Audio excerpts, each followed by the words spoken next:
Welcome to the Predator Lore Iceberg. We're going to be starting at the surface, with stuff that even your mom probably knows, then diving deep into the obscure clans, weapons, and hidden lore that build out an entire universe. Time to dive in, starting at the tip of the iceberg, Tier 1, and the mainline franchise films. Predator, 1987. Over 3 decades later, this film still hits like a bomb. Many consider Predator one of the best action movies of the 80s, and it's easy to see why. Directed by John McTiernan, who would helm Die Hard the following year, and starring prime Arnold Schwarzenegger, Predator seamlessly blends muscle-bound 80s action with slasher film suspense and sci-fi horror to create something unique. As Rotten Tomatoes sums it up, Predator is part sci-fi, part horror, part action, all muscle. That muscular quality isn't just literal, though. Have you seen the arms on Arnold and Carl Weathers in this movie? It's in the storytelling, lean, mean, and efficient.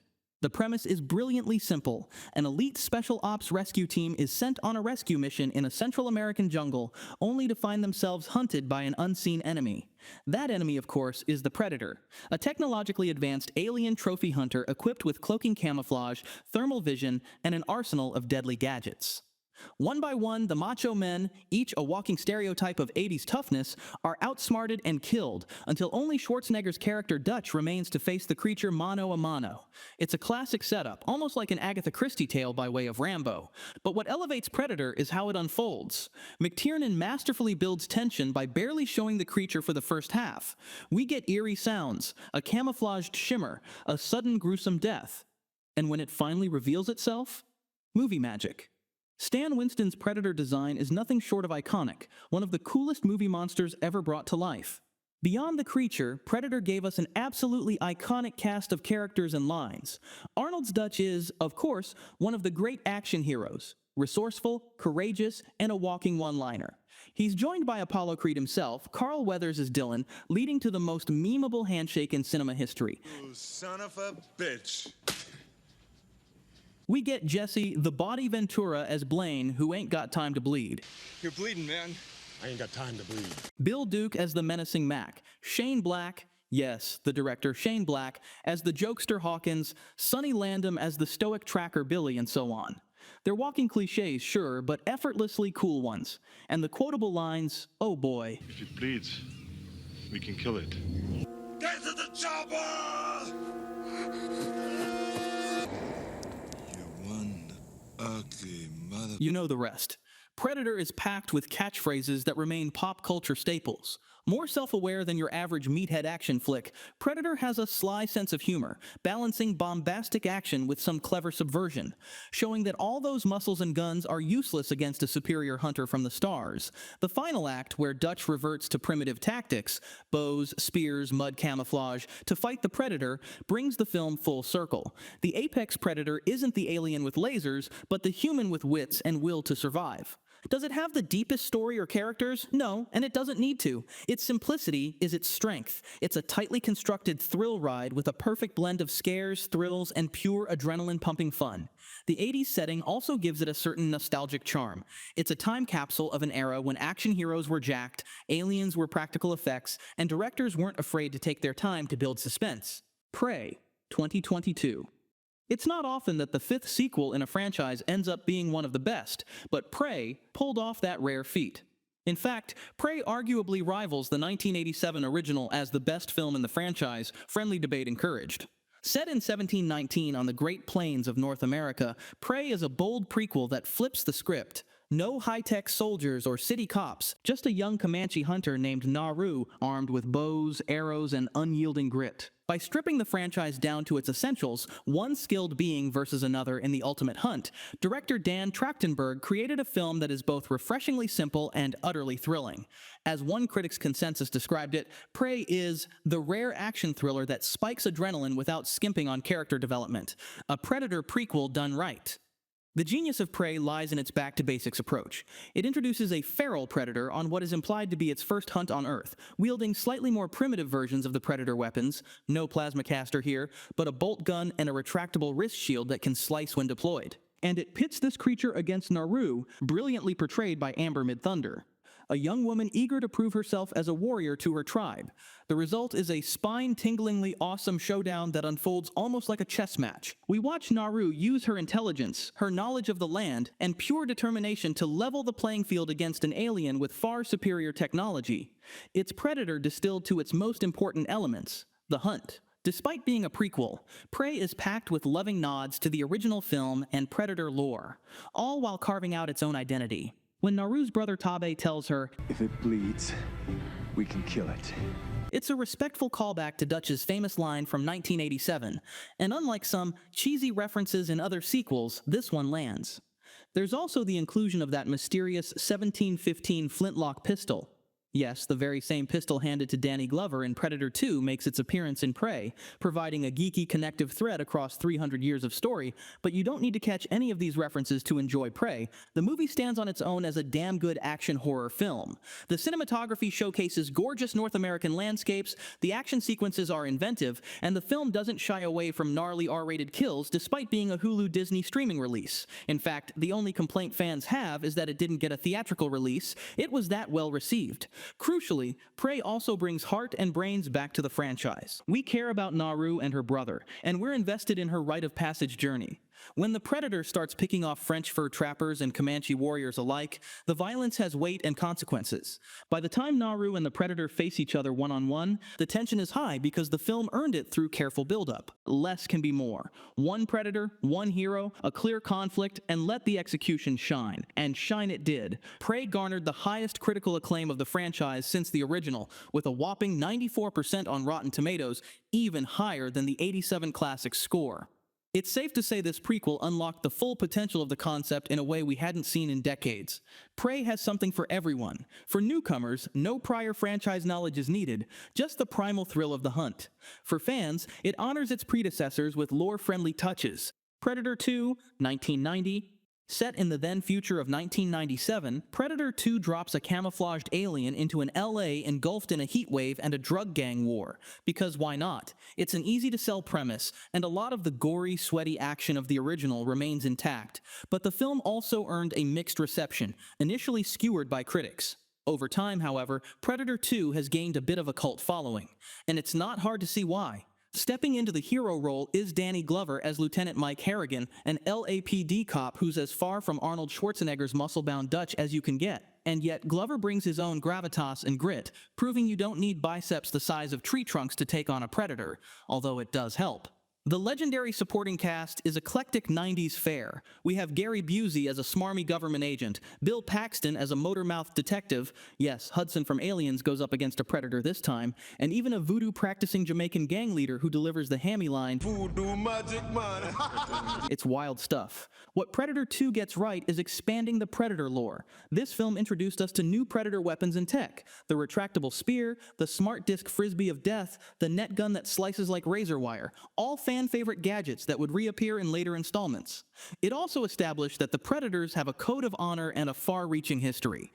In the climax, when Harrigan finds himself aboard the Predator ship, we see a trophy case that famously includes an alien xenomorph skull, a jaw-dropping Easter egg in 1990 that inspired the crossover to come. After Harrigan bests the Predator, a whole clan of Predators uncloaks. Instead of killing him, they give him a trophy, an antique flintlock pistol dated 1715, implying these hunters have been visiting Earth for centuries.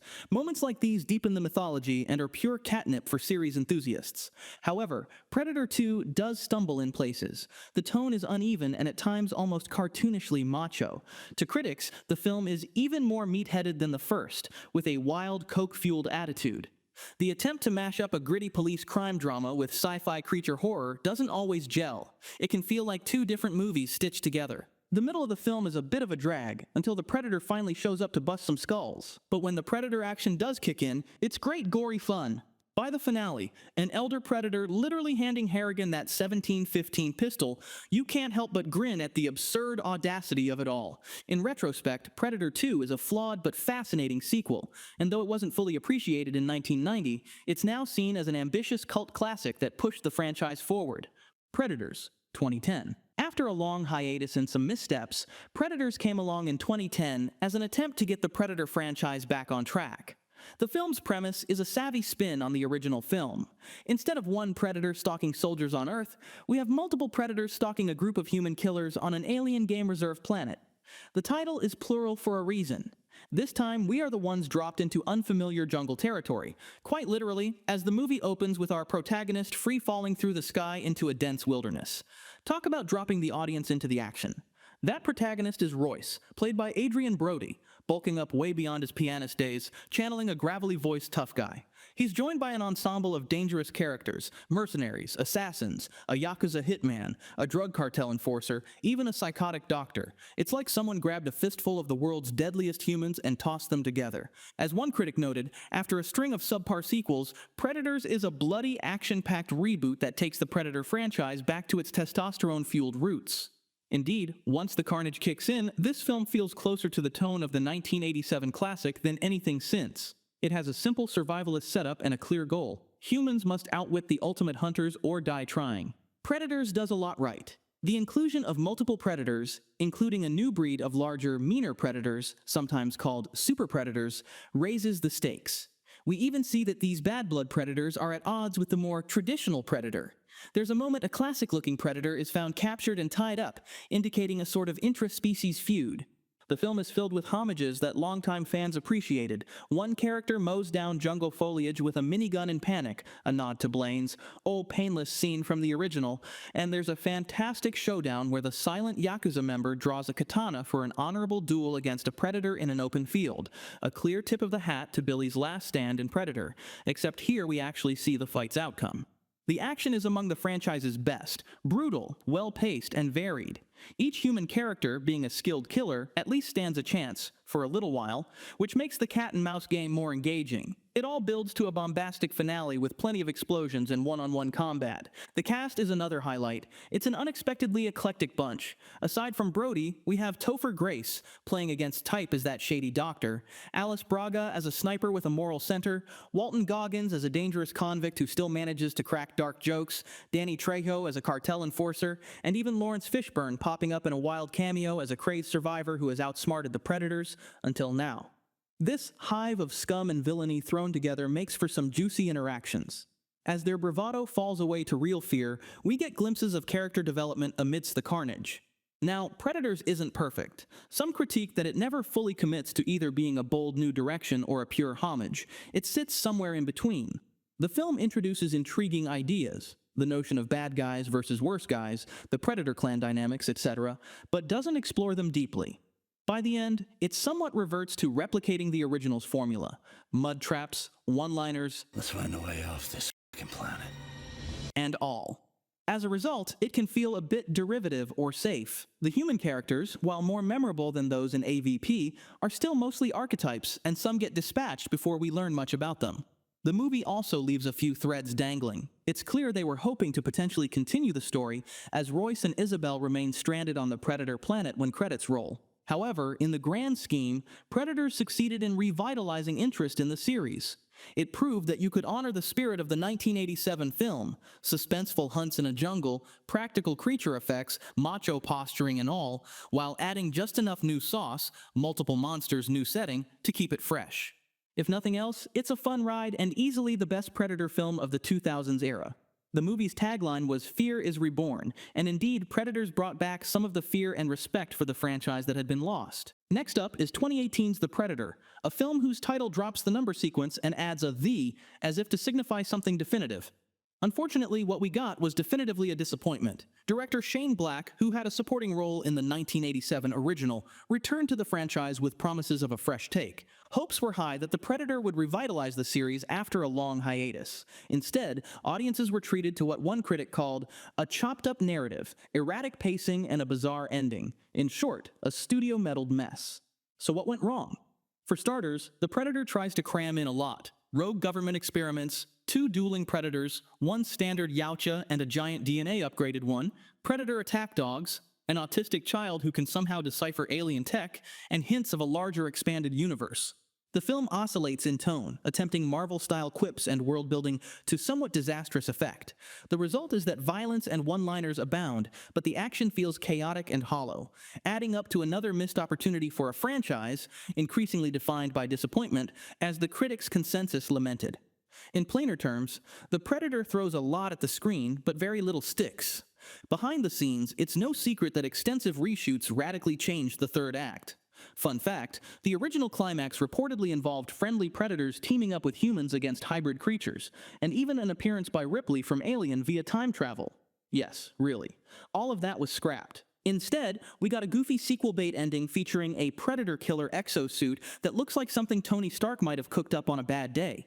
That final scene, initially meant to include an Alien franchise reference, was altered last minute, leaving fans more puzzled than excited. It's not all doom and gloom. The cast, Boyd Holbrook, Olivia Munn, Sterling K. Brown, Keegan-Michael Key, among others, clearly had fun with the banter, and there are a few entertaining kills and jokes that land.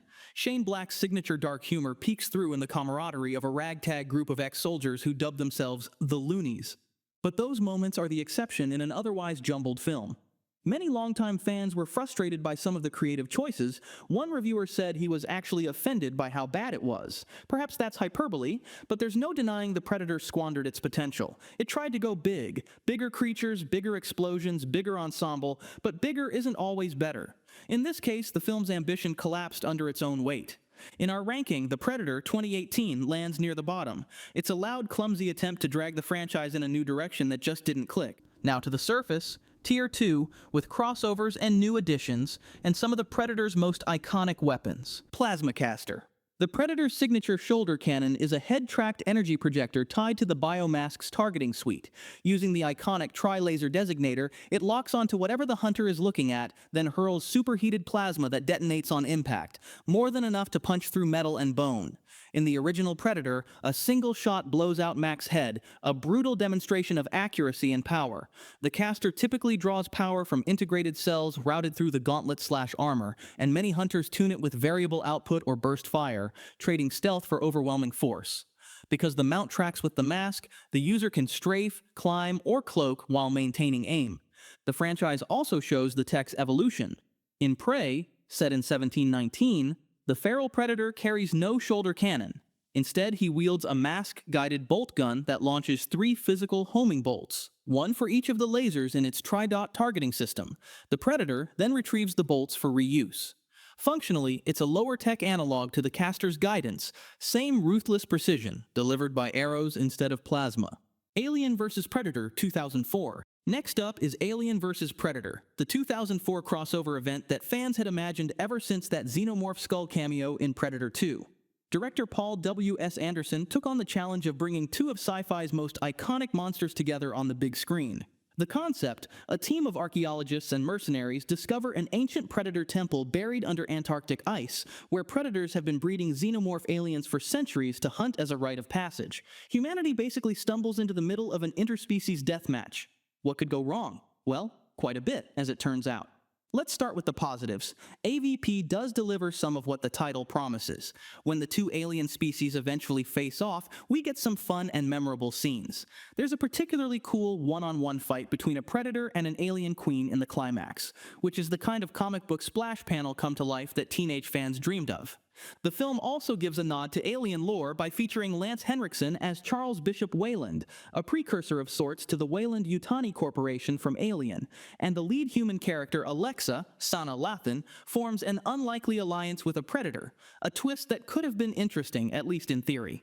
Unfortunately, the execution doesn't fully live up to the premise. One big gripe from fans was the decision to make AVP a PG-13 movie, an odd choice when your 2 franchises are known for R-rated gore. Indeed, the film's watered-down violence threatened to sink the whole ship.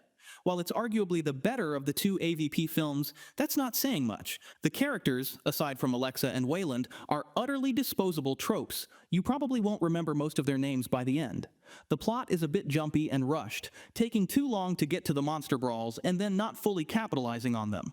Critics felt that AVP delivered gore without scares and cardboard cutout characters, making the film far less exciting than the concept sounds.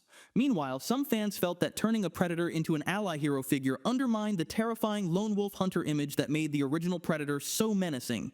To the movie's credit, it acknowledges the absurdity of its premise, and you can tell Anderson had affection for both franchises. There are Easter eggs galore, from hieroglyphs showing predators fighting aliens to subtle musical cues from the Alien films.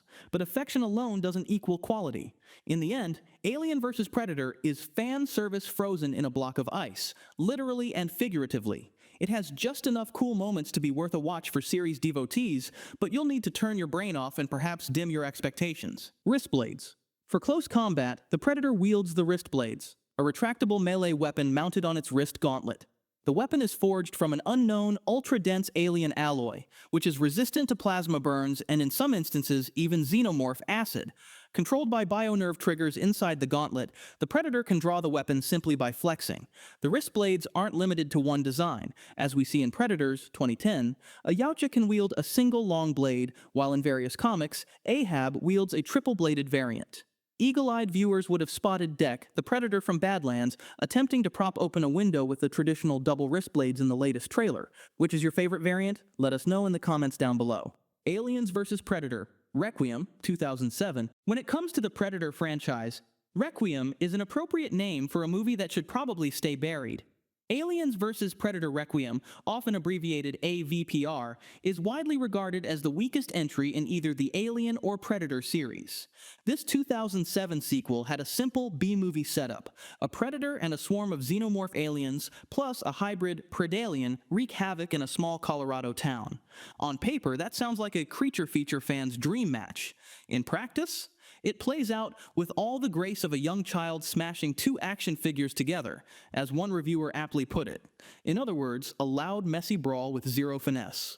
Critics and fans alike gave Requiem a cold shoulder, citing paper-thin characters and a half-baked script.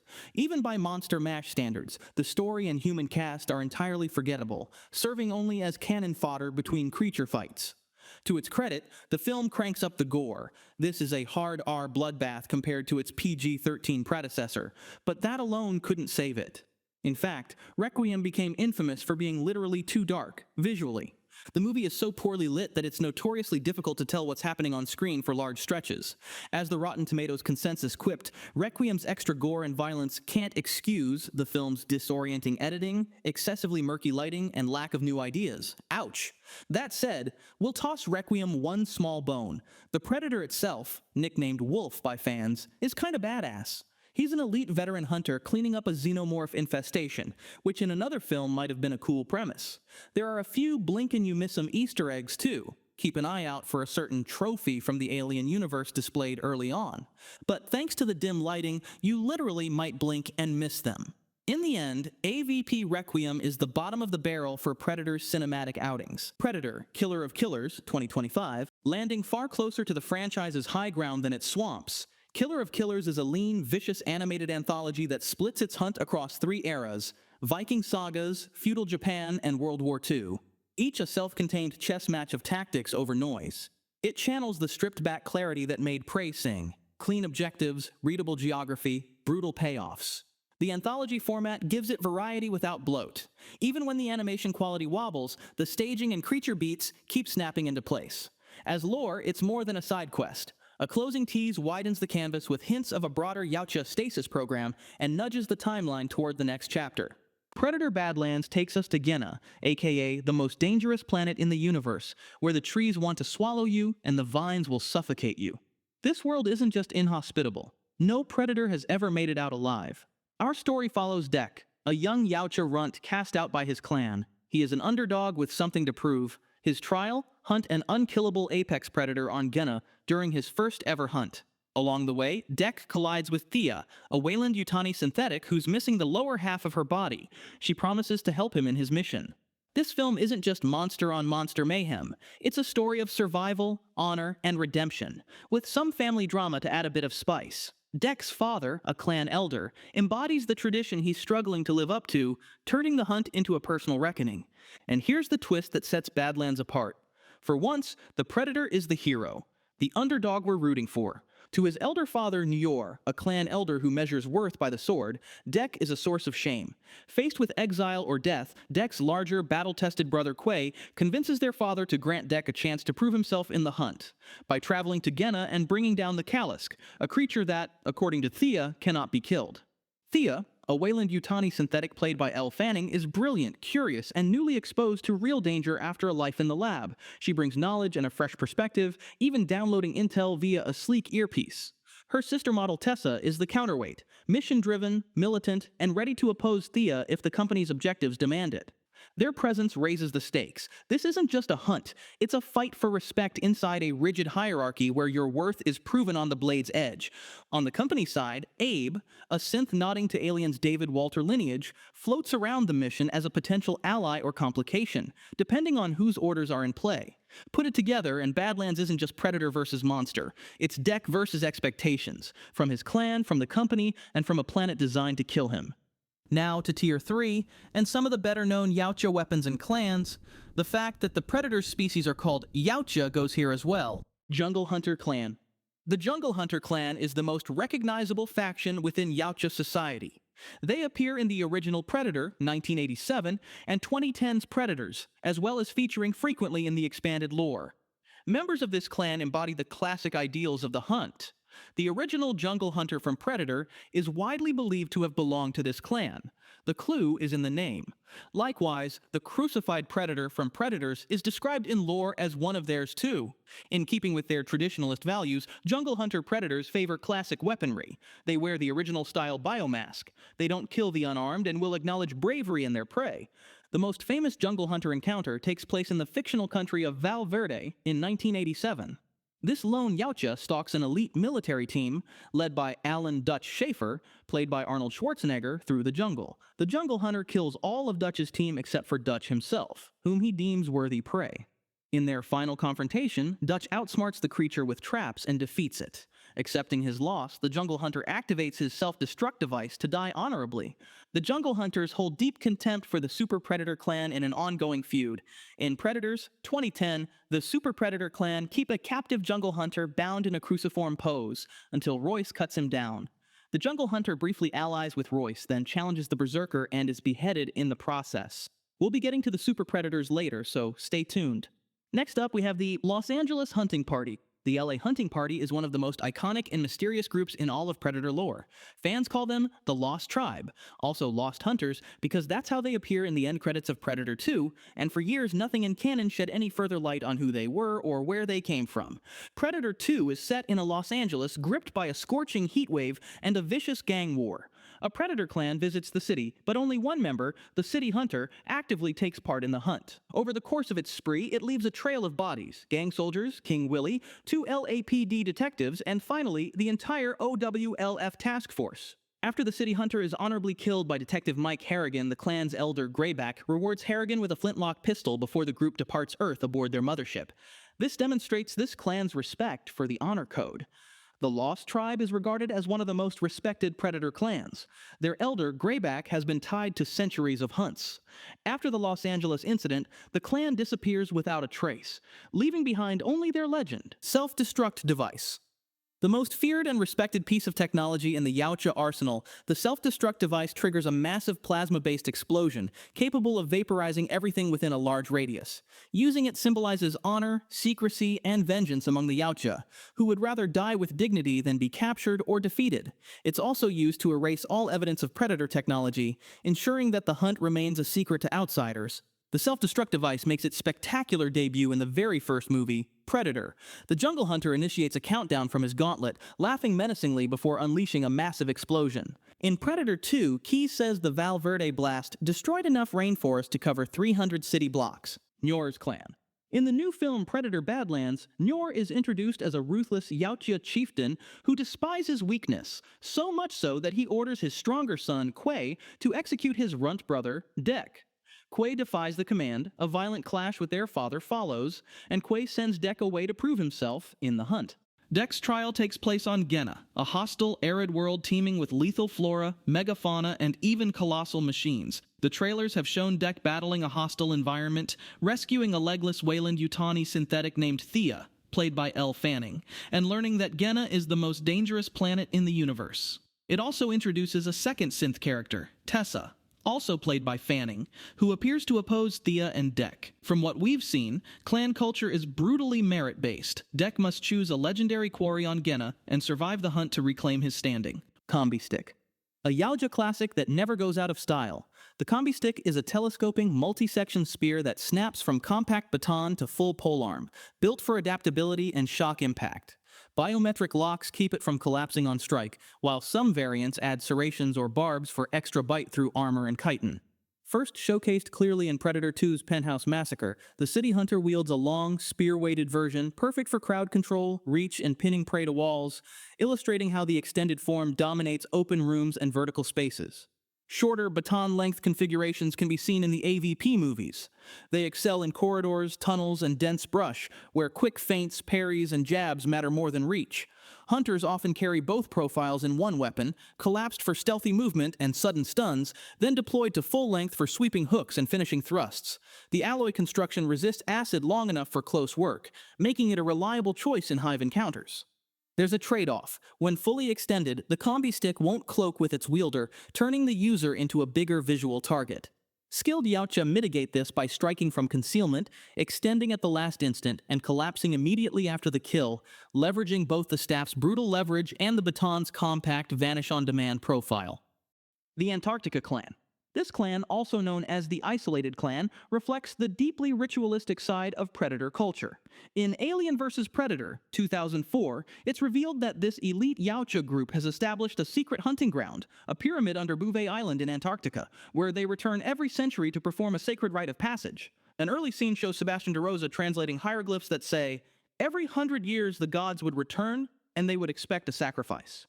This film begins by showing us the outcome of the last visit. In 1904, a whaling settlement is wiped out after being caught in the middle of a Yautja xenomorph deathmatch, before moving forward to 2004, when 3 young warriors named Scar, Celtic, and Chopper undertake their coming-of-age hunt. After descending unarmed into the pyramid to retrieve locked plasma casters, they must earn their mark by killing a xenomorph and etching the clan symbol into their mask, or skin, with its acid blood. An elder oversees the rite from orbit and judges outcomes. After the hunt, successful hunters are honored with blooded status, while fallen initiates receive funeral honors aboard the ship. However, the 2004 edition doesn't go as planned. Human explorers accidentally activate the pyramid, triggering a premature xenomorph outbreak. The situation quickly spirals out of control, and one by one the young predators are killed. Scar, the last survivor, eventually joins forces with human explorer Alexa Woods to fight the xenomorph queen. Together, they manage to defeat the creature, forming a brief but powerful bond built on mutual respect. In a rare gesture, Scar marks Alexa with the xenomorph hunter symbol, recognizing her bravery and granting her honorary status among his people. Unfortunately, Scar is mortally wounded and dies shortly after the battle. A xenomorph embryo has been implanted in him, and it emerges after his death as a Predalien. This incident directly leads to the events of Aliens vs. Predator Requiem, 2007. In this film, the Predalien kills several predators aboard the scout ship carrying Scar's body. The ship then crashes on Earth, releasing the newly born Predalien and facehuggers into a small Colorado town. Then a lone predator, known as Wolf, arrives on Earth to contain the outbreak. As humans struggle to survive, this lone predator begins a ruthless hunt to wipe out the aliens. Super Predator Clan. As seen in 2010's Predators, the Super Predator Clan represents a more dangerous stage of evolution. This clan forms a distinct subspecies that values sheer power above all else. 3 members of the Super Predators, Berserker, Tracker, and Falconer, are shown hunting on a game-preserved planet where they hunt humans. Using traps, hunting hounds, and cunning tactics, they show little interest in honor or fairness. They have no hesitation in killing unarmed prey or manipulating their victims through fear. A Toyline bio says that their origins trace back to an ancient predator known as the Nightstorm Yautja, who rejected the old code and founded the Super Predator faction long ago. The Super Predators have been locked in a centuries-long conflict with the Jungle Hunter clan. In Predators, Nolan describes it as some kind of blood feud. The Super Predators rely on brutal methods and experimental technology, including biohelmets with advanced vision capable of detecting heartbeats. Despite their physical dominance, arrogance proves to be their downfall. One by one, they are defeated by the supposedly inferior humans, with the Berserker killed by a primitive axe. Although that defeat is a major setback, the broader conflict endures. The Super Predators remain one of the most dangerous Yautja factions. And a quick reminder, if you're enjoying this video, please like and subscribe. And if you want to see even more of your favorite franchises, drop us a comment. Tier 4. Some classic weapons, along with some notable clans and one-off creatures. Predalien, Yautja Cross Xenomorph. Perhaps the most infamous hybrid is the Predalien, a horrifying fusion of xenomorph and Yautja biology. Born when a xenomorph chestburster gestates inside a Yautja host, the Predalien inherits traits from both species. The biomechanical exoskeleton and acidic blood of a xenomorph, combined with the mandibles, dreadlocks, and physical robustness of a predator. It features prominently in Aliens vs. Predator Requiem, 2007. The Predalien demonstrates terrifying strength, agility, and intelligence. Unlike a standard xenomorph, it sometimes exhibits predator-like behaviors, such as collecting trophies or showing a rudimentary sense of honor. Its hunting style blends feral instincts with calculated aggression, making it one of the most dangerous adversaries a Yautja could face. Predaliens are considered the ultimate prey within Yautja society. Killing one requires skill, strategy, and courage. Only the most elite hunters dare pursue them, and their death can cement a predator's reputation as a master of the hunt. Some EU stories feature Predalien queens commanding xenomorph hives, demonstrating strategic thinking and leadership. Their very existence represents a cautionary tale, the combination of different apex species producing horrors that even the predators must respect. Smart Disc. Another one of the most iconic, elegant, and terrifyingly efficient predator weapons are the Smart Discs. It combines the lethality of a blade with the control of a drone. The design is flat and circular, roughly 20 to 25 centimeters in diameter, and forged with the Yautja alloy. It has a razor-sharp plasma-honed edge that can slice through flesh, metal, and stone with ease. Notice how penetrating any material with ease is a recurring theme with their weapons. The Yautja really are gifted blacksmiths. The grip has a fold-out handhold or recessed indentations that allow safe handling. A magnetic recall system allows the user to retrieve the weapon. In Predator 2, the city hunter uses the Smart Disc to kill Peter Keyes. Its edge is so sharp that it slices him in half in an instant. Lieutenant Mike Harrigan then turns the disc against its owner. He cuts himself free from the net gun, battles the Predator aboard the ship, and finally drives the disc into the creature, just before delivering his immortal line. Shit happens. We may be seeing an upgraded version soon. In the official Predator Badlands trailer, a new Smart Disc model is shown deploying from the Predator's left wrist gauntlet. The improved technology upgrades the disc into an agile airborne weapon that can be unleashed on any target to the user's discretion, burying itself in targets with minimal effort. Warlord Clan. Featured in Predator Killer of Killers 2025, the Warlord Clan is a desert-based Yautja clan led by the fearsome Grendel King. Their story began in the year 841 in Scandinavia, where they discovered Viking Ursa, who had slain a Yautja that ambushed her clan. Impressed by her strength and resilience, the clan deemed her a worthy warrior. So, they kidnapped her. From then on, they began hunting down exceptional fighters from across the world, including Japan and the United States. These abducted champions are preserved in cryogenic chambers until summoned, then forced to fight each other or monstrous beasts in an alien coliseum for the clan's entertainment. The surviving gladiators must ultimately face the Grendel King himself. Though this brutal ritual seems merciless, the clan sees it as a form of honor and respect for the mightiest of warriors. Some fans believe the feral predator from Prey 2022 may also belong to this clan. In the film, the feral predator arrives on Earth to hunt various creatures from animals to humans. Its main adversary is Naru, a skilled Comanche hunter who ultimately outsmarts the predator, causing his targeting mask to redirect a homing bolt into his own head, killing him. Killer of Killers includes Prey Easter eggs, notably involving Naru and the flintlock pistol, prompting some sources to link the feral predator to Warlord's clan, though the films do not state any of this explicitly on screen. Net gun. Seen in Predator 2, AVP, and Prey, the net gun, or net launcher, fires a high-tensile, razor-edged mesh that blossoms mid-air and then cinches tight. The harder a victim struggles, the deeper the strands bite, making it one of the nastier tools in a Yautja arsenal. In Predator 2, the city hunter pins a target to a wall, the net carving into flesh and even scoring the masonry as it contracts. AVP shows multiple net sizes. Celtic uses one during the pyramid ambush to immobilize a human, and later fires another at a xenomorph drone. The cutting pattern it leaves on the creature's skull inspired fans to nickname it Grid. In Prey, the feral predator deploys a brutal variant on a trapper. Once the net locks against a metal frame, it tightens until the victim is literally sliced apart. Engineered for capture or execution, the net gun is flexible, fast, and terrifyingly efficient. Wrist shield. When a predator wants to play offense and defense, along comes the wrist shield. This is a compact, hinged barrier that fans out into a fully rigid, razor-edged disc with a flick of the wrist. In Prey, the feral predator showcases both functions while outnumbered by trappers.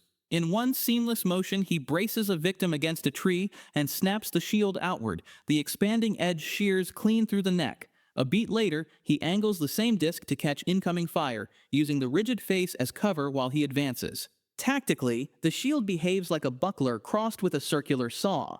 While incredibly versatile, the trade-off is surface area. Once deployed, it's more visible, so expert users time its deployment close to the moment of contact, block, cut, collapse, before slipping back into cloak and repositioning. Hybrid predators. While not officially recognized as a clan, hybrid predator is a term often used to describe a faction of Yautja who have undergone extreme genetic modification to upgrade themselves. Through bioengineering and DNA splicing from other species, including humans, they've evolved beyond the natural limits of their kind. The best examples come from The Predator, 2018, where we meet the upgrade predator, also known as the assassin predator. Standing 11 feet tall with bulletproof exoskeletal skin and built-in thermal vision, he represents a radical evolution of the predator race. His mission on Earth begins when he pursues the fugitive predator, who has stolen advanced Yautja technology. The fugitive predator is himself a type of hybrid, who carries human DNA in his genome. The fugitive's mission is to deliver a weapon to humanity, to help them fight an impending Yautja invasion.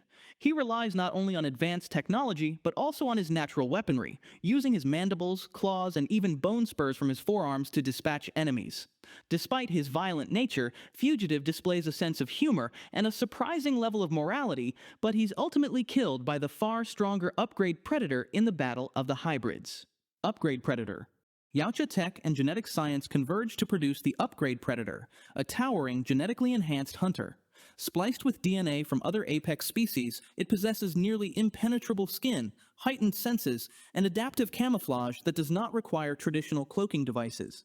Unlike classic predators who earn improvements through trial, skill, and combat experience, the upgrade predator represents artificial evolution. It is effectively a living weapon, deployed to eliminate rogue predators and assert dominance. Despite its immense power, the upgrade predator is ultimately defeated by human intervention. The existence of genetically modified hunters sparks tension within Yautja society. Traditionalists may regard these beings as bad bloods or dishonorable, as their enhancements bypass the natural trial and error of the hunt. Fugitive predator, Yautja human hybrid.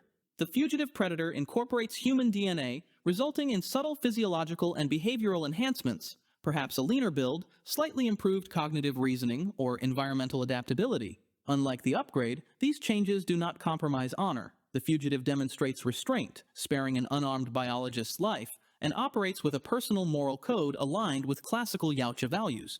The fugitive's mission to assist humans by gifting the predator killer suit represents a rare example of interspecies alliance. His actions show that hybridization can coexist with honor. Tier 5. Now we're getting deep. Yautja social structures, rare weapons, Easter eggs, and lesser-known figures. Sucklings, infants. Every Yautja begins life as a suckling, fully dependent on their mother and clan. These infants spend their earliest years in protective nesting grounds, learning not through direct combat, but by observation. As glimpsed in Predator Homeworld, 1999, they watch older hunters clean, maintain, and respect the weapons that will one day be theirs. Playfights between sucklings are common, serving as both exercise and early training in reflexes, coordination, and predatory instincts. Sucklings are taught the fundamentals of the hunt from day one: tracking, camouflage, and silent movement, even if only in simulation. Their mothers and elder hunters instill the first lessons of the honor code, teaching respect for fellow Yautja and prey alike. In some stories, the bonding between mother and suckling is so strong that the infant will refuse to leave her side until a certain ritualized age is reached, often marked by a minor trial within the nesting grounds. A quiet precursor to the structured blooding rituals later seen in Aliens vs. Predator, 2010, where the Yautja's lifelong training and discipline reach their first true test. Unblooded youths. Once a Yautja reaches juvenile maturity, they become an unblooded youth, essentially an apprentice hunter who has yet to claim a dangerous kill.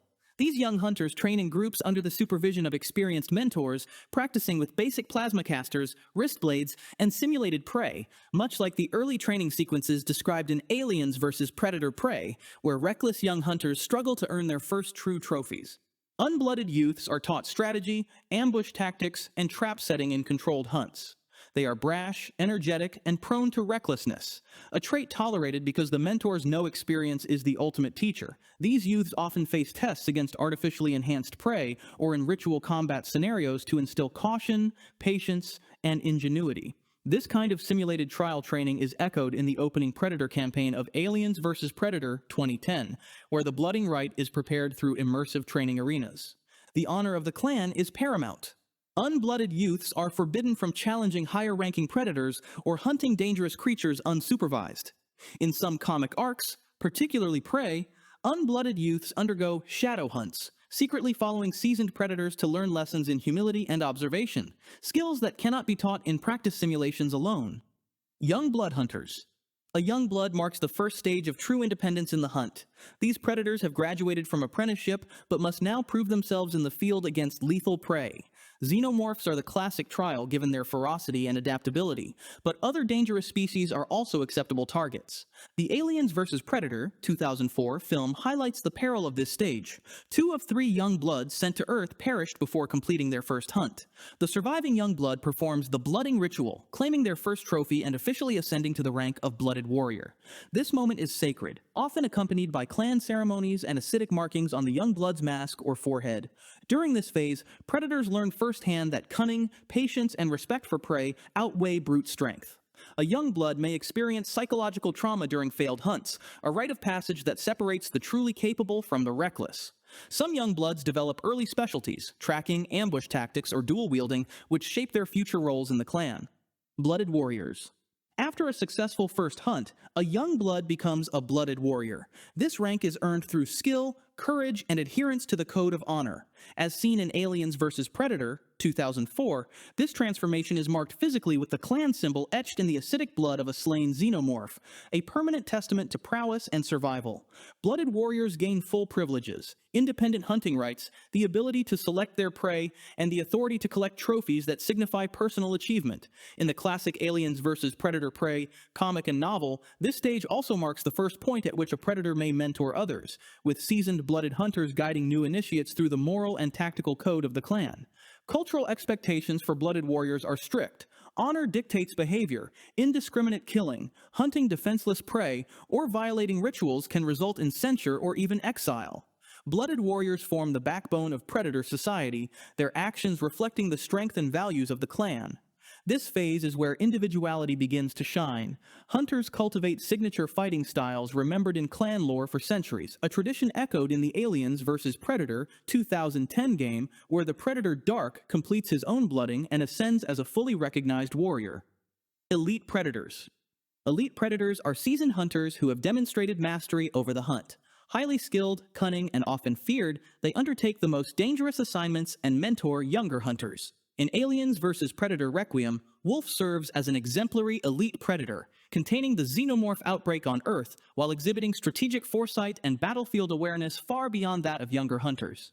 Elites often specialize in interstellar missions, tracking and eliminating threats across multiple planets. They wield the most advanced weapons and may customize their gear, adapting it for stealth, long-range kills, or direct confrontation.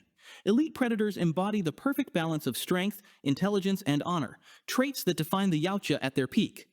Elder Predators. Elders are revered figures, often centuries old, who embody the accumulated wisdom of countless hunts. Their role extends beyond combat. They uphold traditions, judge hunts, and offer guidance to both warriors and young bloods. Elders may observe hunts as impartial judges, determining whether a kill adheres to the honor code. They may also bestow ceremonial rewards or enact rites of passage. Predator 2 and Aliens vs. Predator 2004 depict elders in advisory roles, guiding younger hunters without necessarily participating in combat. Their wisdom shapes the clan's ethics, hunting strategies, and interstellar diplomacy. Clan leaders, chieftains.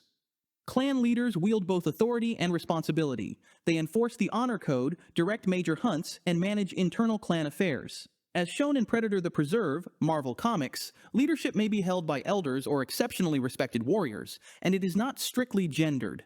Female chieftains such as Hashori in the expanded universe prove that authority depends on skill, honor, and experience rather than lineage. Ceremonial attire and armor distinguish chieftains, often incorporating trophies from legendary hunts, a detail reflected across multiple Aliens versus Predator comics and lore entries.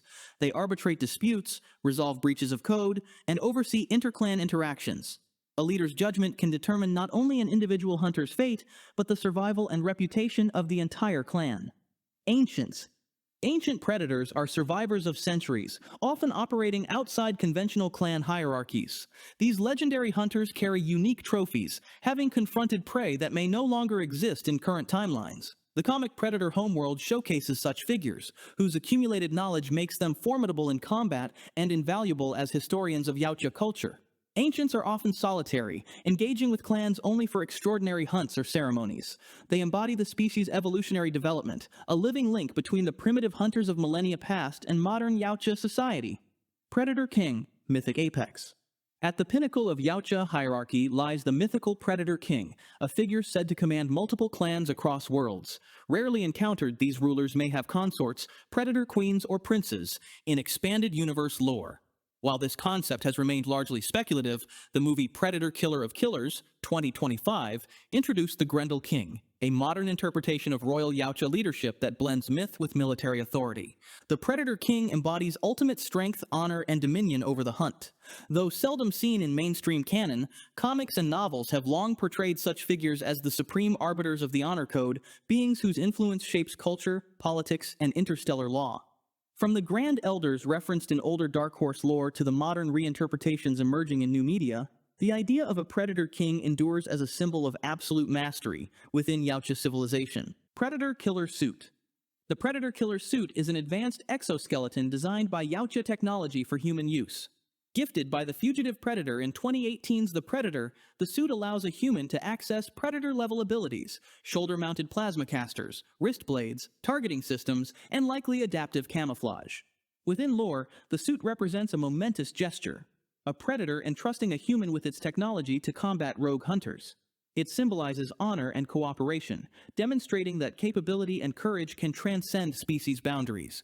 While experimental and imperfect, the suit effectively gives a human predator capabilities in combat. Human allies, honorary Yautja. On rare occasions, humans earn full recognition from predators.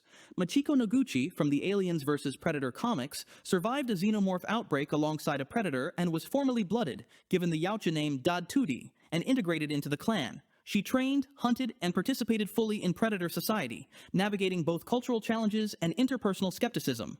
Alexa Woods, Lex from AVP 2004, received a similar honor. After assisting in the defeat of a xenomorph queen, she was marked with the clan symbol, an acknowledgement of courage and skill. These cases highlight that honor can transcend biology. Humans, typically prey, may earn respect and even status as honorary Yautja, the whip. When a predator wants lethality with a little showmanship, it reaches for the whip. Introduced in AVPR, some believe this melee weapon is forged from a silicon-based alloy akin to a xenomorph's outer carapace. Razor-edged and flexible, it lets a predator shred Xenos at close range without relying on standard wrist blades. Right before the final showdown with the Predalien, Wolf deploys the whip against a xenomorph drone. The exchange lasts seconds. He coils the whip around the creature and with a single yank tears it apart, an unmistakable demonstration of just how vicious this weapon can be. Shuriken. First seen in AVP 2004, the Shuriken is a multi-bladed boomerang-style thrower that blends the smart disk's accuracy with a throwing star's agility. Scar uses it in one fluid sequence to dispatch a facehugger and a xenomorph, showcasing its speed and control, and earning blooded status in the process.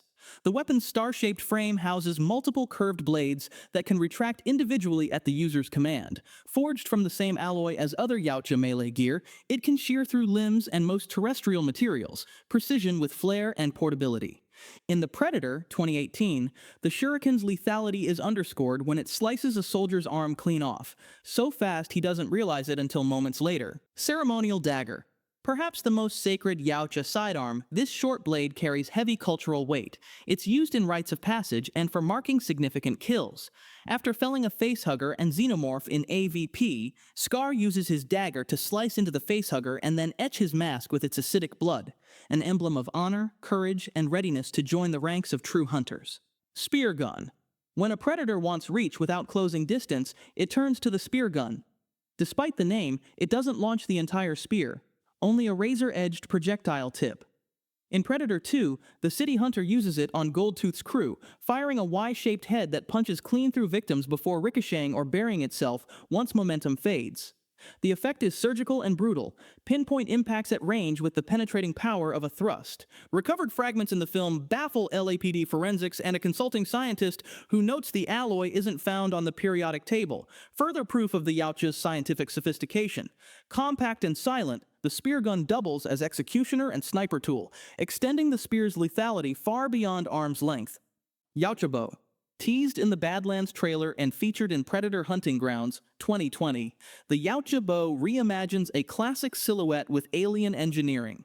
The string pulses with a red glow, and the projectile is housed within the bow itself, appearing and forming as the archer draws. Fully drawn, the weapon locks into a rigid, stabilized profile for precise, high-energy shots. This internalized arrow system reduces bulk, streamlines reloads, and keeps the silhouette clean for stealthy movement. The result is a compact, brutally efficient range tool that marries ceremony with function. A traditional shape, upgraded with smart energy delivery and rock-steady aiming. We try to stay objective, but honestly, this is one of the coolest bow designs we've seen, marrying form, function, and intimidation in one package. What's your favorite Predator weapon? Let us know in the comments. Tier 6. Rarely seen elements of Yautja society, their honor code, and one-off weapons. Council of Ancients. The Council of Ancients, featured in the Aliens vs. Predator Extinction game, is the closest thing the Yautja have to a governing body. The oldest and most respected elders from many clans gather to decide matters of law, honor, and the future of their species.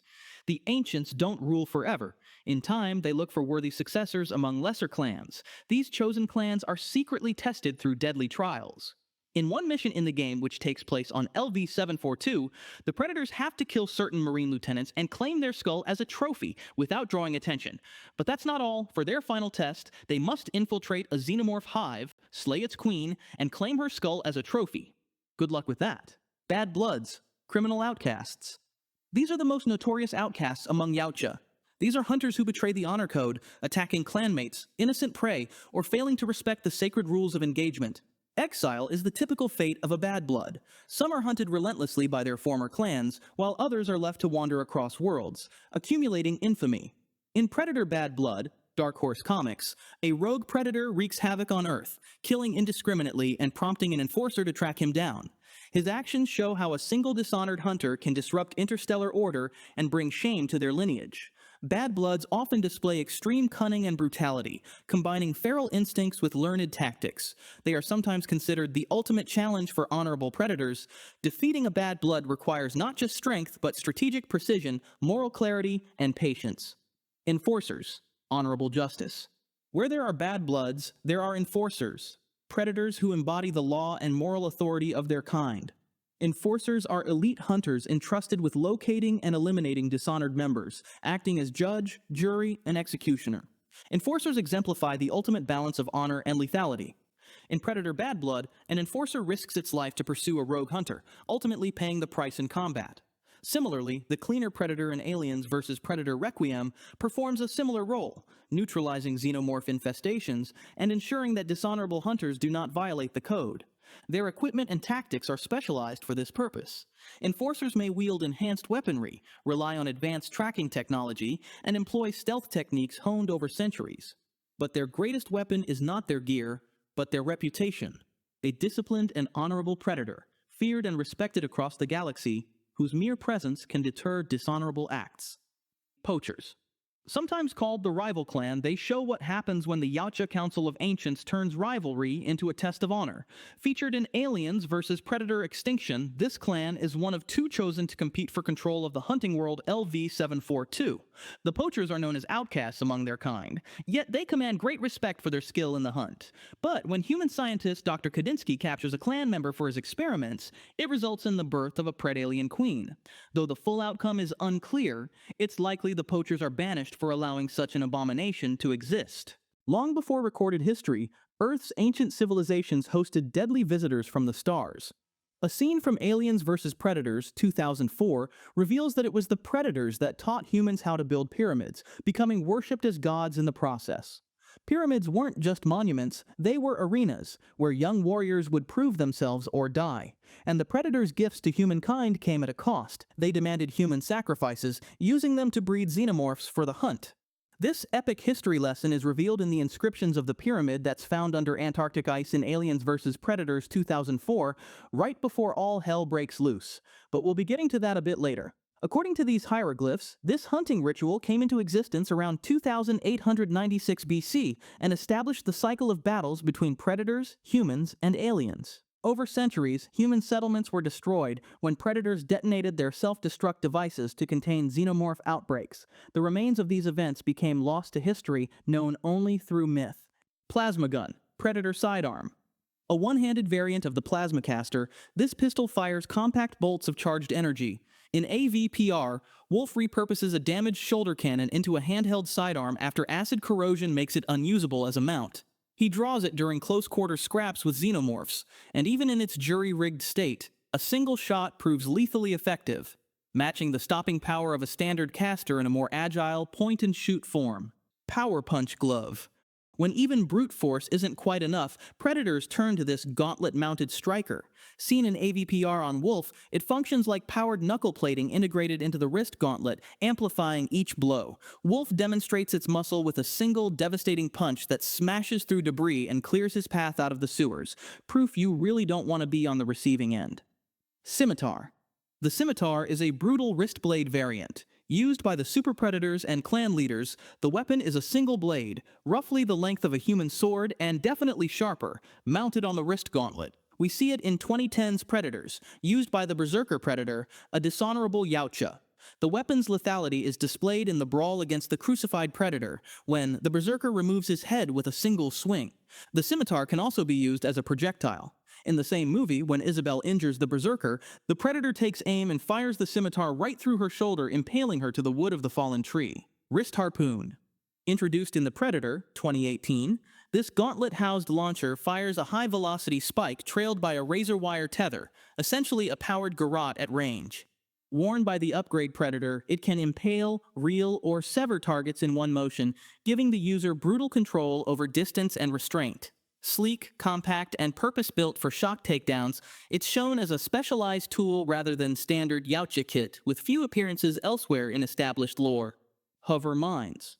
In Prey, the feral predator deploys a trio of hovering disc-like devices during the trapper ambush, fan-dubbed Beyblades, but better thought of as hover mines. Once activated from his gauntlet, they float about a meter off the ground and project sweeping red laser planes that scythe through anything at that height. In seconds, 3 trappers are cut to ribbons where they stand, the mines methodically raking the kill zone until targets drop. The effect is part booby trap, part area denial field. Silent, surgical, and terrifyingly efficient. While they emerge from the wrist rig, they're not a self-destruct variant, they're a distinct deployment tool for crowd control. Earlier tech Yautja kit that trades the raw blast of a bomb for precise, repeatable dismemberment. Predator Axe. Keen-eyed viewers will spot a Yautja-styled hand axe in Predators, 2010. In the final showdown, Royce seizes a finely forged, silver-hued axe and hammers the Berserker with it, landing pivotal strikes that help turn the fight. It's a brief appearance, but the piece's distinctive Predator design hints at a wider arsenal and craftsmanship beyond the familiar wrist blades and casters. Predator Sword or Elder Sword. The Predator Badlands trailer teases extensive swordplay, spotlighting a red-lit blade that slices with terrifying speed. In earlier games, the Elder Sword is depicted as a two-handed, twin-pronged cutter built for rapid, chaining slashes, a pure melee option prized for close-quarters dominance. The name suggests status as much as function, long associated with Elder Yautja or traditional ceremonial prestige. From the footage, the sword looks poised to share or even steal the spotlight from staple tools like the plasmacaster and cloak, pushing a more aggressive, close-quarters hunting style, elevating the sword from exotic sidearm to signature weapon. Now let's look at the Yautja Honor Code. Number 1. Avoid harming the innocent or defenseless. Predators do not view wanton slaughter as honorable. They refuse to attack those who cannot fight back, especially children or pregnant individuals, though canon shows exceptions, accidents, and mission overrides. This rule has been demonstrated in the films. In Predator 2, the city hunter targets an armed cop but spares a child when its scan shows the kid's gun is just a toy, recognizing the boy is no threat. Later, the Predator nearly kills Detective Leona Cantrell in a subway, but upon detecting she is pregnant, it immediately disengages and leaves her unharmed. These scenes underscore the Yautja sense of fair play. To kill someone not capable of putting up a fight is beneath their honor. Number 2. Hunt worthy prey only. The Yautja hunt only prey they judge worthy. Apex beasts or skilled warriors who can fight back. In Predator, 1987, the jungle hunter targets Dutch's elite commando unit because they're armed and trained, but ignores Anna once he scans that she carries no weapon. The hunt is treated like a ritual, not something to waste on easy kills. In Predator 2, the city hunter stalks gang enforcers and armed police during LA's street war, again selecting the most dangerous targets. Their trophy practice reinforces the rule. They don't keep every kill, only the best skulls. The city hunter's ship displays a wall of prizes, famously including a xenomorph skull, a hall of fame for worthy prey. Likewise, in Prey, 2022, feral predator works up the food chain, taking on apex animals, bear, wolf, snake, before engaging armed Comanche warriors and French trappers, that is, targets that can fight back. Number 3. Fight with honor and skill. No cowardly tactics. Yautja warriors are expected to show bravery, skill, and a measure of fairness. Stealth is acceptable. They're hunters. But when a hunt narrows to a duel, many will shed gear to even the odds.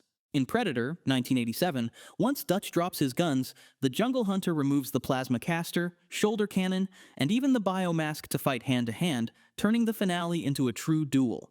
Overkill is frowned upon. Vaporizing a barely armed opponent with a caster proves technology, not mastery.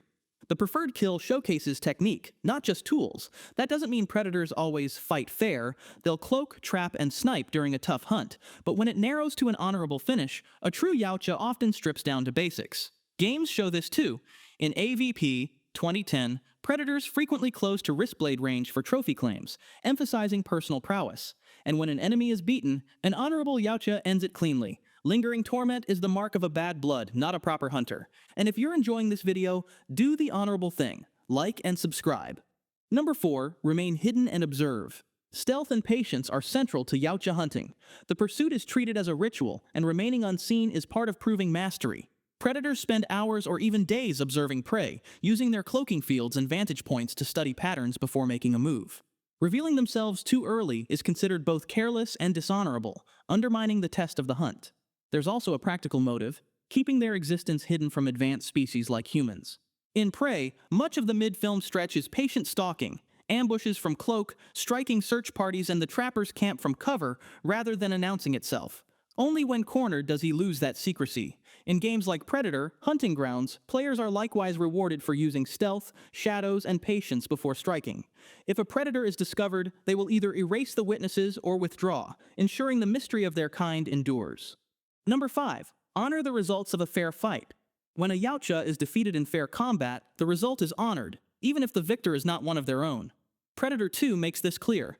After Harrigan kills the city hunter in a one-on-one fight, the rest of the clan emerges. They don't attack or seek revenge. Instead, they acknowledge Harrigan's victory, and the Elder presents him with a flintlock pistol from 1715, a symbolic salute to his achievement. This shows that honor outweighs pride or vengeance in predator culture. A hunter who falls in a fair duel must accept the loss. The Raphael Adolini 1715 pistol appears in Prey and directly links to the respect gesture in Predator 2, a canon thread recent films keep alive. Predators also extend respect to prey who prove exceptional skill or bravery. In Alien vs. Predator, 2004, Scar recognizes Lex's courage against the Xenomorph Queen. Dying, he marks her with his clan symbol in alien blood and gifts her a spear fashioned from a xenomorph's tail. Such gestures are rare, but they highlight a truth. To the Yautja, honor can transcend species. Number 6. Recover your losses. Never leave Yautja technology or brothers behind. Yautja treat their technology and fallen warriors with absolute seriousness. To lose gear is both a personal disgrace and a threat to the species, since advanced weapons in enemy hands could shift the balance of power. A disarmed predator will go to great lengths to recover equipment, and if one falls in battle, comrades will retrieve the body and salvage all tech. In Prey, when overwhelmed by the trappers, Feral arms his wrist device and gets out, leaving behind a timed detonation that wipes most pursuers and removes evidence or gear, a cleanup beat that echoes the 1987 Predator Self-destruct ethos. Aliens vs. Predator Requiem takes it further. The veteran wolf arrives on Earth after a Predator ship crashes, tasked with destroying xenomorphs and erasing all traces of Yautja technology. Games echo this theme. Clans relentlessly recover fallen hunters to prevent desecration. When recovery is impossible, predators resort to self-destruction, vaporizing themselves and their gear. The principle is simple. No outsider must ever gain lasting access to Yautja weapons, bodies, or secrets. Number 7. Respect the hierarchy and your elders. Yautja society is built on hierarchy and respect. Young hunters are expected to defer to seniors, while elders and clan leaders command absolute obedience. An example for this is the arena in Killer of Killers. It is overseen by a warlord, Grendel King, a clear top-down authority figure directing the hunts, visible proof of hierarchy at work. This structure keeps hunts coordinated and prevents chaos within the clan. Open conflict between predators is rare, as their code forbids killing one of their own. The major exception is when a hunter becomes a bad blood, a criminal who violates the honor code. This concept was introduced in Dark Horse's Predator Bad Blood, 1993. In such cases, execution hunts are sanctioned, often led by enforcers. Otherwise, disputes are resolved through ritual combat or by elder arbitration. Still, Predator lore acknowledges that civil strife occurs when ideology divides clans. In some expanded stories and games, factions who embrace so-called dishonorable tactics or alien technology have clashed violently with traditionalists, proving that while hierarchy maintains order, deep rifts can ignite war. Number 8. Do not use unfair high-tech or genetic mods to cheat the hunt. Though they wield plasma casters and starships, traditionalist Yautja restrict technology in the hunt, favoring weapons that demand skill. Blades, combo sticks, and spears are seen as honorable tools, while guns and explosives, though sometimes used, carry less prestige. Their most celebrated victories are close-quarters kills, proving courage. The honor code also forbids unnatural augmentation. Cybernetic modification or genetic splicing is viewed as heresy. This principle was challenged in The Predator 2018, where a faction experimented with alien DNA to create the towering upgrade Predator. Mainstream Yautja would see such tampering as a betrayal of their heritage, and the fugitive Predator in that film actively opposed it, hinting at a civil rift. The only hybrids Yautja acknowledge are accidental. The existence of a Predalien is viewed with horror by Yautja. It's considered a great dishonor and a defilement of their bloodline. They and other abominations are hunted without mercy. Number 9. Never give up. Redeem yourself through action. Failure or dishonor does not always mean death for a predator. While rare, their culture allows the possibility of redemption, usually through exile followed by a near-impossible quest to restore honor. The clearest example comes from Predator Concrete Jungle, 2005. In 1930, a hunter later known as Scarface lost his equipment during a hunt in New City, allowing humans to capture Predator technology. Such a disgrace would normally mean execution, but his clan chose another punishment: exile to a barren world for a century. Scarface endured 100 years of isolation, surviving against hostile conditions until he was granted one chance to regain his standing. Returning to Earth in 2030, he systematically destroyed the stolen tech and annihilated those who had exploited it. By doing this, he erased his shame and reclaimed his honor. Stories like this show that while redemption is extraordinarily difficult, Yautja culture respects great deeds as a path to cleanse failure. All these rules and values are more than just guidelines. They are the spiritual core of Yautja society. In fact, Predator Killer of Killers even presents a formal excerpt. Go forth among the stars and seek only the strongest prey. Become the Killer of Killers, which is identified as from the Yautja Codex. This suggests their rules are written down and revered, akin to Holy Writ or an ancient warrior poem. The number attached in that excerpt implies a long codex of laws. So for a predator, following the honor code is practically a religious duty. Their worst fear is the dread of dishonor. Many would rather die than live as a disgrace in the eyes of their clan. This devotion to honor has allowed the Yautja to thrive as a proud civilization for thousands of years. Tier 7. Now we're approaching the abyss. Comic book clans and obscure weapons. Killer Predator Clan. Among the many Predator factions, none is as infamous as the Killer Predator Clan. This rogue group of bad blood Yautja rejects every tenet of their species' code of honor. Their brutality even extends to the use of xenomorphs as living weapons, as seen in Predator Prey to the Heavens, where they unleash xenomorphs on human troops. Over a century later, their crimes lead to open conflict. In the Aliens vs. Predator 3 World War comic arc, honorable hunter clans, led by Elder Topknot and aided by human allies such as Machiko Noguchi and the Colonial Marines, launch a campaign to end the killer's reign of terror. The war concludes with the near-total extermination of the clan. Dachande's Clan. Dachande's clan, best known through the story of Elder Dachande or Broken Tusk, is featured in the original Aliens vs. Predator comic series.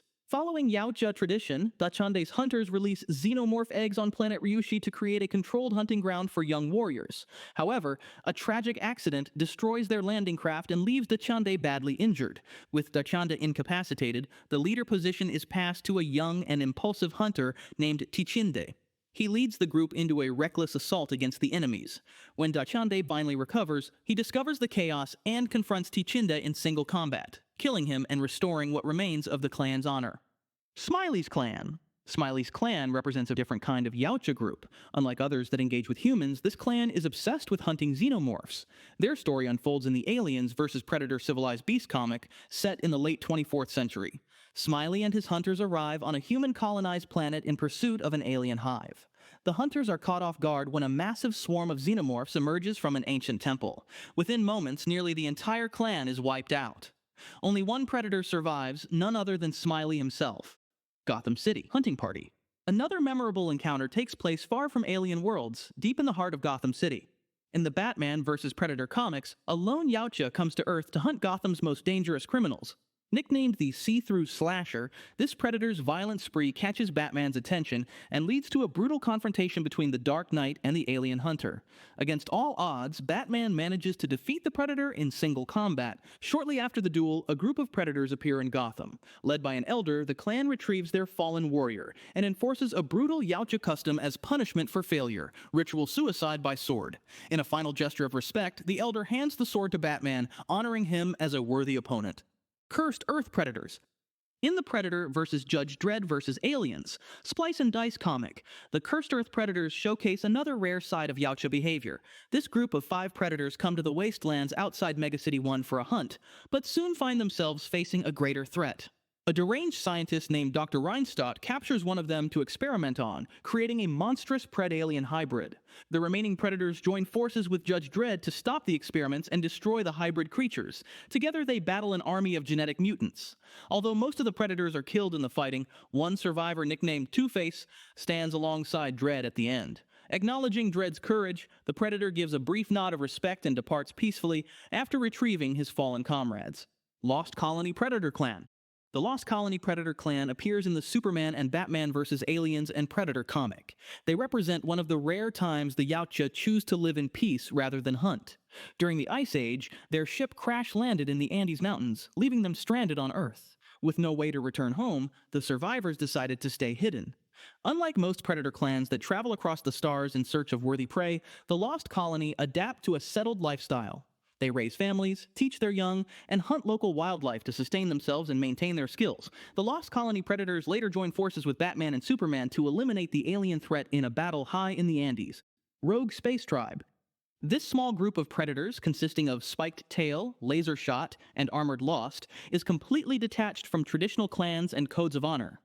Originating from lore tied to NECA's official Predator toy line, the trio was exiled from Yautja Prime. Once freed from any authority, the group became interstellar mercenaries. They travel in a stolen ship, accepting contracts from other alien races. Each member of the Rogue Space Tribe has a distinct background. Armored Lost was reportedly once part of the respected Lost Tribe seen in Predator 2, but broke ties with them. Spiked Tail, the group's leader, is known for his aggressive nature and distinctive jagged armor. Meanwhile, Laser Shot enhances himself with advanced technology, including a cybernetic targeting laser built into his right eye. Dark Blade Clan. The Dark Blade Clan story, featured in the video game titled Predator Concrete Jungle, explores honor, failure, and redemption. In 1930, a predator known as Scarface arrives in New Way City to hunt Bruno Borgia. After killing Bruno, he's forced to leave his technology behind as he flees. Scarface survives, but his clan banishes him to a deadly world as punishment for his failure. In 2030, New Way City has evolved into Neonopolis and is now under the control of Borgia Industries, who use Scarface's abandoned tech to create advanced new weapons. When members of the Dark Blade clan are captured while hunting in the city, Scarface is tasked with returning to destroy the stolen technology, eliminate those who abused it, and rescue his fallen brothers. In the final battle, he kills Bruno's son, Hunter, symbolically reclaiming his clan's honor. Elite Clan.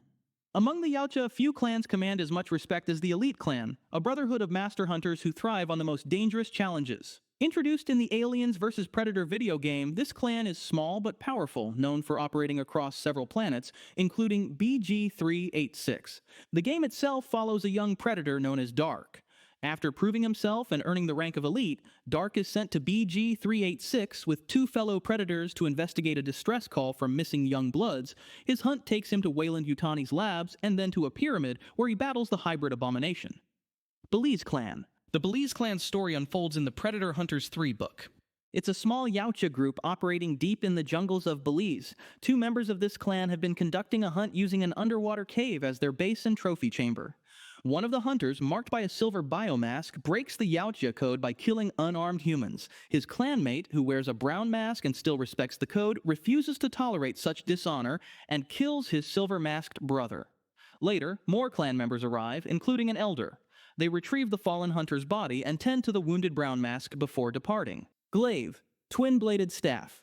Debuting in the game Predator Concrete Jungle, 2005, the glaive is a polearm akin to the combi stick, but with one key difference. Its twin, broad, flat blades at each end deliver sweeping cuts alongside puncturing strikes. Maul, tonfa blade. Also featured in Predator Concrete Jungle, the maul is a side-handled blade. Imagine a nightstick, or tonfa, crossed with a short sword. The Predator grips the perpendicular handle and drives forearm-length strikes, smashing guards aside and carving through openings. It's a lesser-seen choice among Yautja, but hardly second-rate. The ergonomics favor brutal close-quarters battering, letting the wielder block, hook, and counter in one fluid motion while powering cuts with the whole arm. War Club. Seen in 2020's Predator Hunting Grounds, the War Club trades finesse for raw impact. Its spiked head delivers concussive, armor-denting blows that stagger or drop targets outright. Lacking the franchise's typical razor edges, it doesn't slice, it smashes, making it ideal for breaking guards, wrecking cover, and finishing stunned foes. The downside is swing speed. Heavier, slower windups demand timing. In skilled hands, though, the club turns close quarters into a brief, brutal demolition. If you were an unblooded Yautja warrior, would you be packing a war club on your first hunt? Let us know. Heavy plasma cannon. In Aliens vs. Predator Dual War, this shoulder-mounted brute is the Yautja answer to a rocket launcher. It fires overcharged plasma bursts capable of wrecking armored vehicles, vaporizing clustered targets, and punching through fortified cargo. On the battlefield, it's pure area denial. Slow to charge, devastating on impact. In-game, a single blast can even down a colonial marine dropship, underscoring its role as heavy support rather than precision sidearm. Hand Scythe. Seen in Aliens vs. Predator Extinction, the hand scythe is a curved blade mounted perpendicular to its grip, so the cutting edge runs along the forearm when held. Compact and vicious in close quarters, it excels in corridors and tight brush, often wielded as a pair for raking slashes, hooks, and clinch work. Variants abound, including the plasma-charged scythe and the heavier devourer's scythe, trading reach and weight for brutal inside-the-guard lethality. Tier 8. Obscure clans, hybrids, and mutations, and right back to the furthest reaches of Yautja history. Widow Clan. Among the Yautja, one clan stands apart from all others. The Widow Clan is composed of female predators. Introduced in the Rage War novel trilogy, this clan was formed by Yautja warriors who all share the same grief. Each member lost her mate during a hunt. Rather than return to their old clans, these widows united, transforming loss into strength and forging a new kind of sisterhood. Female Yautja are by no means weaker than their male counterparts. In the Rage War, the widows join the fight against the Rage, a group of exiled humans who lead a massive army of xenomorph soldiers. Tartarus Clan. Predator clans can emerge anywhere in the galaxy, even on remote worlds caught between warring humans and engineers. The Tartarus clan, featured in the Alien vs. Predator Life and Death comic series, takes its name from the hostile planet that they call home. When the elder predator Ahab meets the clan on LV-223, he tries to warn the clan about the planet's dangers, but the leader dismisses him. This conflict escalates, leading to a brutal duel between Ahab and the clan's strongest warrior, Hornhead. Ahab emerges victorious. With the hierarchy settled, Ahab and the Tartarus predators join forces with a group of colonial marines to face an overwhelming xenomorph horde. Once the battle is over, Ahab is welcomed into the clan. Yautja history hints at primitive predecessors known as proto-predators. These ancestral hunters may have existed long before the species evolved into the technologically advanced warriors seen today.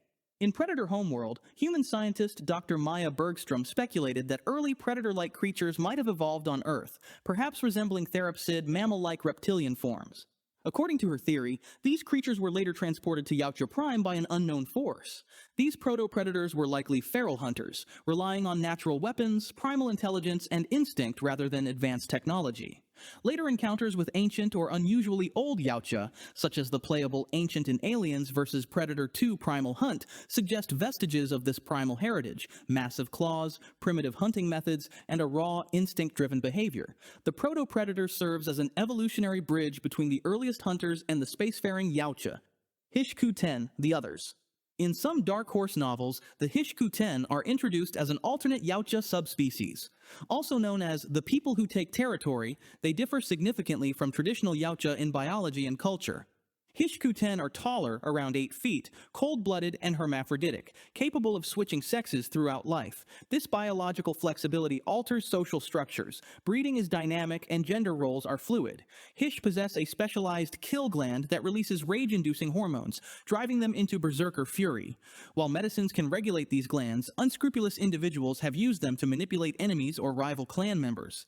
Hish-Qu-Ten prioritize survival and aggression over honor. They employ deception, remote weapons, and proxy fighters to achieve objectives, actions considered dishonorable by classic Yautja standards. Some theories suggest they are either an ancestral branch of the species or a divergent evolutionary offshoot.